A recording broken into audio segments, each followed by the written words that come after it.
Today I am going to take topic antepartum hemorrhages. What is the term antepartum means? Antepartum means anything which is occurring before the delivery or before the childbirth. It is known as antepartum. And hemorrhages means bleeding. Okay. So antepartum hemorrhages is the bleeding before the delivery. Okay. So proper definition of antepartum hemorrhages is defined as genital bleeding.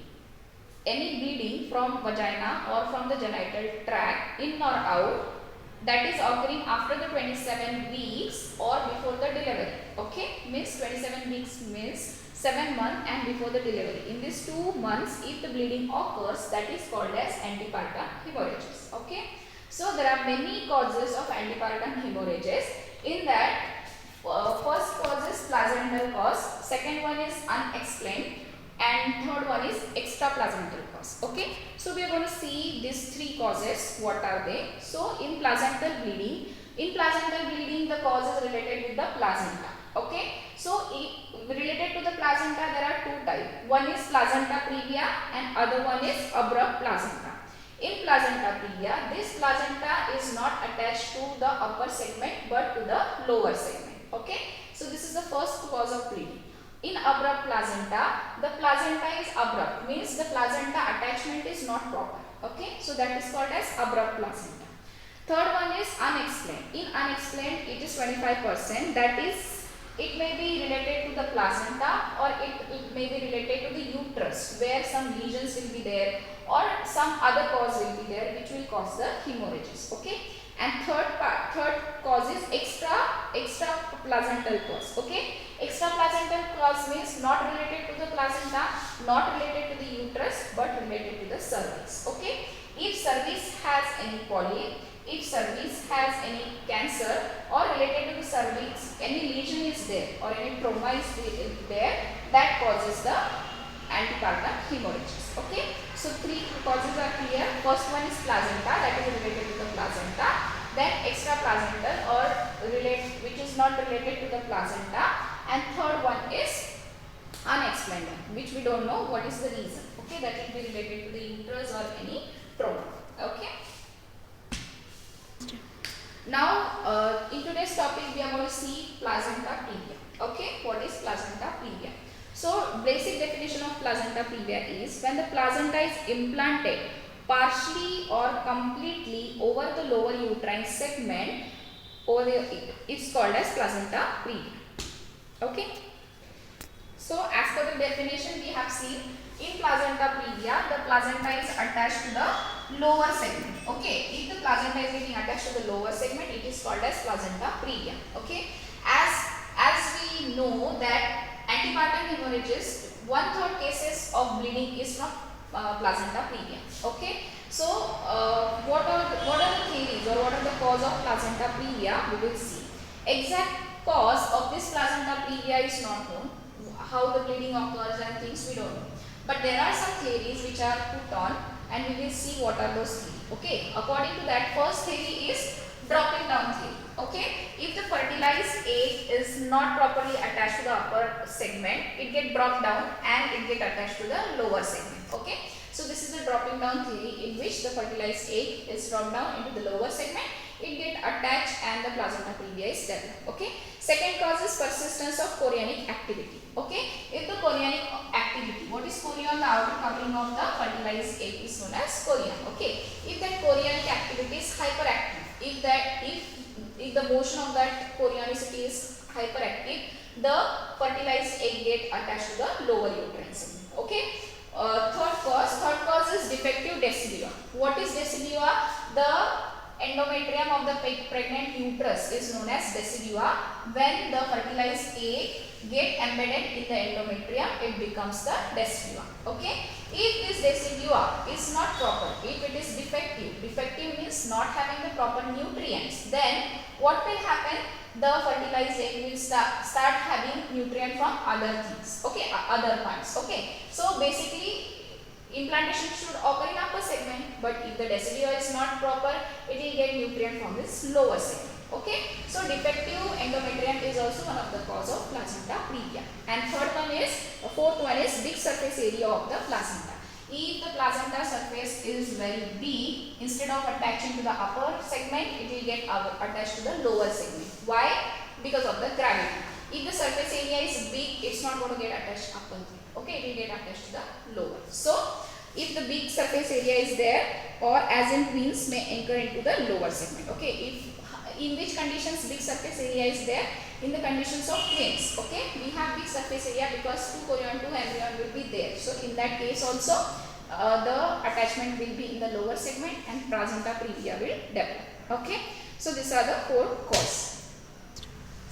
Now placenta previa, in which conditions placenta previa can occur? Okay, as we have seen the definition, we have seen the causes. Now we will see the risk factor. Okay, first risk factor is it is always seen in the multipara. Multipara means the woman which is pregnant more than one time is called as multipara. Okay, multiple birth. In that condition, placenta previa can occur because the uterus will be its flexicity will be less, or there are many other causes. So in multipara is one cause. Increased maternal age. If the mother age is more than 35 years or in the 30s, that time also placenta previa can occur. Then if the history of previous cesarean section is there, due to that the cesarean section scar marks will be there. Sometime the attachment get on it and the placenta previa can occur. Fourth one is placenta size. If the placenta size is abnormal, as we have seen, if the surface area is big, it get attached to the lower segment. Smoking is also the cause, and prior to the curettage. If the curettage has done, what is the curettage? That is scrapping of the uterus, which we do in the abortions, or if you don't want to continue the pregnancy, that time we do the curettage. In that case also placenta previa can occur. Okay, whatever residue is there, the segment will get attached and placenta previa develop. Okay, so these are the risk factor of placenta previa. Multipara, then abrupt placenta, increased maternal age, then lower uterine segment attachments will be there. Smoking is the cause, and history, if history of cesarean section is there, if mother is more than 35 years of age, these are the cause of high risk factors. These are the high risk factors in which multiple placenta previa can develop. Okay, types of placenta previa. There are 4 types or 4 degree of placenta previa. So first one is low lying placenta previa. In low lying, the upper segment of uterus is covered as compared to the lower segment. Okay, in low lying placenta, most of the part of placenta is covered by upper segment as compared to the lower segment. This is the first type. Okay, second type is marginal. In marginal, the placenta reaches the margin of the internal os but does not cover it. Okay, so in second type, the placenta reaches the margin of the os. Okay, this is the os, right? So it reaches the margin of the os but it does not cover it. Okay, so this is the second type. In first type, placenta is attached more to the upper segment as compared to the lower segment. That is, first one was low lying, second one was marginal, that margin of the os is covered but still it is open. Third one is incomplete or partial. Okay, incomplete or partial means internal os is covered but it is covered partially. Okay, not completely. So in third type, internal os is covered partially. Okay, and fourth one is complete placenta previa or central placenta previa. In this, what happens, whole of this lower segment is covered by the placenta. Okay, so these are the 4 type of placenta previa. First one is low lying, in which the placenta upper segment is covered. Second one is marginal, the margin of the os is covered but still it is open. Third one is partial or incomplete, the internal os is covered completely or partially. And fourth one is central or complete, that is complete lower uterine segment is covered with the placenta. Okay. Type 3 and type 4 are the major or important cause of this placenta previa, which is very important for this purpose. Okay, in hemorrhages will occur more in type 3 and type 4. Why? Because in type 3, internal os is covered partially or completely, and in type 4, whole of the lower segment is covered. Okay, so there are more chances of bleeding because the delivery time the bleeding will be more, or before delivery the bleeding will be more due to the dilatation of the cervix. In clinical features, what are the clinical features of placenta previa? In clinical features, we have to see the signs and symptoms. So in clinical features, we see the signs and symptoms. Okay. So placenta previa, what is a basic sign? What we will see, the basically there will be bleeding. Okay. Bleeding is the basic sign and symptom of this placenta previa. Okay. So in symptoms, the only symptom of placenta previa is vaginal bleeding. If we see the vaginal bleeding, if we see bleeding occurring from the vagina, that is the main symptom of the placenta previa. Okay. What are the other features? Sudden onset. And how this bleeding occurs? Suddenly it happens. Sudden onset is there. Then painlessness. This bleeding is painless. We don't have any pain while having this bleeding. Okay. And apparently causeless and recurrent. Okay. And it is causeless because nobody knows what is the cause and why this bleeding is happening, and this is recurrent. Okay. So first thing which is very important, that is bleeding. Once we see the bleeding, we can say that it is a placenta previa. The pain is not there because uterine contraction is not there. The placenta is attached to the lower segment, so pain will not be there. So it is a painless. And cause also we don't know because pregnancy is there, but why the bleeding is happening after the sonography only we can know. So cause also we can. So sudden onset, painless, apparently causeless and recurrent. These are the main signs of this placenta previa. These are the main symptoms. What are the signs? General condition and anemia are appropriately to the visible of the blood loss. Okay. Signs means the things which we can see by our eyes. Okay. When the bleeding is more, of course there will be anemia. Okay. So main sign which we can see in the patient is anemic patient will be there, and the second thing is bleeding from the vagina. Okay. Okay, so as we have seen in clinical feature symptoms, that is painless, causeless, bleeding will be there. Bleeding is the main symptom. Signs we will see anemia with the bleeding, that is from the vagina. Now abdominal examinations. When we do the abdominal examination, the size of uterus is proportion to that of the size of gestation. Okay, means the pregnancy age and the size of uterus will be same. They are in a same proportion. Okay, there will be no change in that. The uterus feel relaxed, soft and elastic without any localized area of tenderness. Okay, when we touch the uterus on the abdomen, that time it will feel relaxed and there will be no pain. Why? Because placenta is not attached here, it is attached to the lower uterine segment. Okay, so when we touch, it will be relaxed, soft and elastic without any localized area of tenderness. No pain will be there. Okay, so in placenta previa, second thing is painless bleeding. We don't have any pain. Persistence of malpresentation like breach or transfers or unstable lie is more frequent. Now the placenta is attached to the lower segment, so the presentation also changed. The baby's presentation also changed. Sometimes it will be bridge, or probably in placenta previa we have a bridge presentation. Okay. Then the head is floating. In contents to the period of gestation, persistent displacement to the fetal head.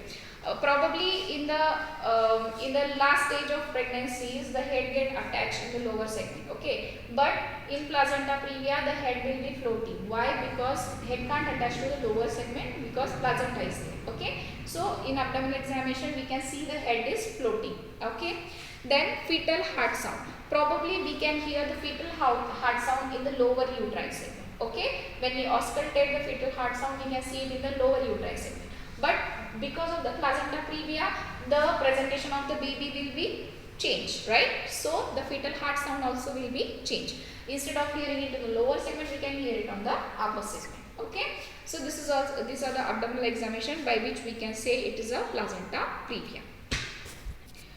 Abdominal examination is clear. We have to palpate the abdominal. It will be proportion to the age of gestation. It will be soft without tenderness. Then fetal head will be floating, and it is not get engaged, and then fetal heart sound also will be changed. Okay, in same way we can do the vulvar inspection. Okay, when we see the vulvar inspection, we will do the vulvar inspection, we can see bleeding there. Okay, only inspection is done, and in that we can see the blood, that is bright red or a type of color we can see in that bleeding. Then vaginal bleeding must not be done. In placenta previa, we don't have to do the vaginal testing. Okay, we don't have to do the vaginal examination. Why we don't have to do the vaginal examinations? If we are going to insert 2 finger, or if we are going to do any examination of that vagina, that part will get stretched or there will be more pressure and there are chances of having more bleeding from the vagina. Okay, so in placenta previa we avoid the vaginal examination. Okay, so which examination we have to do? Abdominal examination and vulvar inspection. Okay, no vaginal examination in placenta previa. Now confirmation of diagnosis. How can we confirm the diagnosis? First one we have said that it is a penless and vaginal bleeding. Okay, these two are the confirmation diagnosis. Other thing what we have to do is the sonography. In sonography we have to do transabdominal sonography. Transabdominal means on the abdomen we have to do the sonography. In that we can see types of the placenta previa and we can conclude which type of placenta previa is there. Second one is transvaginal sonography. As we have said in previous examinations that we don't have to do transvaginal or we don't have to do the vaginal examination, right? Then how we can do this transvaginal sonography? When in transvaginal sonography we have to insert the probe from the vagina and it should not be touching to the cervix. Okay, so probe should be inserted from the vagina but not touching to the cervix. Okay, in this way we have to do the transvaginal sonography. Okay, third one is transperineal. That is transperineal. This is well accepted by the patient. Internal os is visualized in 97 to 100% of cases. Okay, in transperineal only internal os is visualized. Means we are not touching the cervix but internal os is visualized. Okay, in transperineal. Then magnetic resonance event. We can do the MRI. In MRI also the placenta previa can be seen. Then advantages of ultrasonography and MRI. Now when we do the MRI or when we do the ultrasonography, what are the advantages of it? Need of vaginal examination is the risk of hemorrhages. We can't do the vaginal examination because of the bleeding. So this ultrasonography or these sonographies can help us to identify which kind of placenta previa is there. Okay, the need of prolonged and unnecessary hospital stay in the patient. If we come to know which type of there, so we can manage according to it. So patient do not have to stay in the hospital for very long time. Then diagnostics of placenta previa, which type of is, if proper diagnosis there, proper medication can be given and plan to delivery can be organized according to it. Okay, so if we do the MRI or if we do this confirmation diagnosis technique, there will be less chances of having bleeding and there will be more chances of having proper delivery. Okay. Now we will see what are the complications of placenta previa. Okay. Now in the placenta previa we have to see complication for both. Okay, for the fetus also and for the mother also. So first we will see what are the complications for the mother. Okay, for the mother there will be malpresentation or premature labor. Okay, baby's presentation will be not proper. It will be bridge presentation probably, and second one is premature labor. Premature labor can occur means baby can be delivered before the 9 months. Okay, completion of the 9 months. Then during the labor what all things can happen? Early rupture of the membrane. If during the labor time the vagina will be stretched, cervix will be stretched and rupture of the membrane can occur, so more bleeding can be occur. Cord prolapse can occur.